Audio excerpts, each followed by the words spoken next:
Hi everybody, welcome to my video. We will be exploring my personal identity. My name is Cassandra Castillo, and we will be reviewing my identity web, cultural iceberg, and hidden bias test results. This is my identity web. I included 5 visible characteristics that I would like to be identified as: an artist, an entrepreneur, a family person, someone who loves education, and a role model.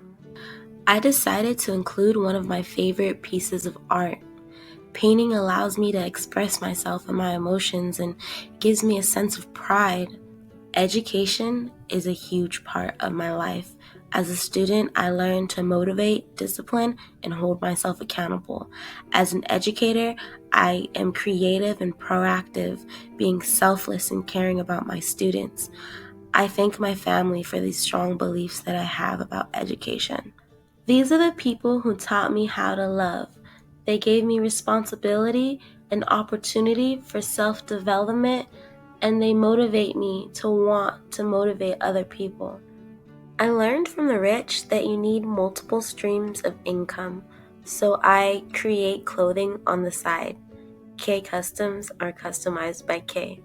I also consider myself a role model because I put my education first, and I always emphasize to the youth that you need to put your future first. And this is my iceberg. Above sea level, we have our surface culture, anything with low emotions. And the deeper we go, the more emotional it gets. Right there at the bottom, you can see, always choose love over hate. If you're going to read anything, that's the point I want you to take away. Always choose love over hate. I also want to mention eye contact. I included that eye contact is not always expected, but appreciated. In certain cultures, eye contact is a form of respect. So knowing your students and understanding what respect is to them is highly important. It's going to take quite some time going through this iceberg, but I really want to touch on the question that was accompanied with this activity. See, my mom knew as a biracial girl I was going to grow up with some academic discrimination. And anytime I faced any issues with the content, it motivated me to want to educate myself and better myself for my future. Unfortunately, I wasn't able to access the website, but I did take a class on stereotypes and discrimination in college. Race has always been a huge part of my life. I did not know what race was until the 6th grade. After I realized how easy it is to separate people, I've always focused on similarities. Everyone has subconscious racial beliefs that influence how we treat each other. And as teachers, we need to understand and be aware of this hidden bias so that we can avoid inaccurate assumptions and provide the best education for our students. And to do that, we have to look at them as individuals with individual needs and interests. For the hidden bias test, we were able to choose from different categories. Some were controversial and some were not. I decided to get a little risky and dive a little deeper and see what my true hidden bias are between Black and white people. I chose this test because, from my understanding, historically, Black women have dealt with a lot of self-hate. And I wanted to know, do I love myself? Do I prefer another race over mine? This was a deep question for me. And the results are in. My responses suggested I have a moderate automatic preference for Black people over white.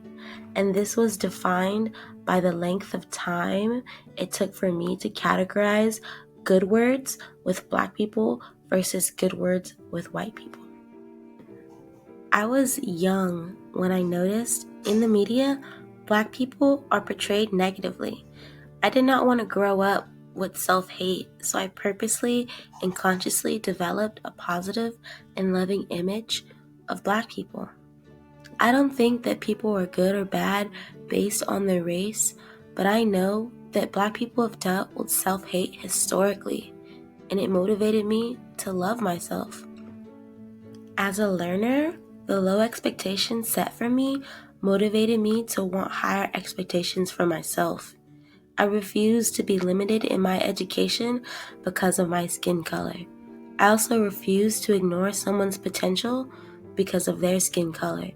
As a teacher, I know I will have to work harder to help students appreciate their culture and their differences.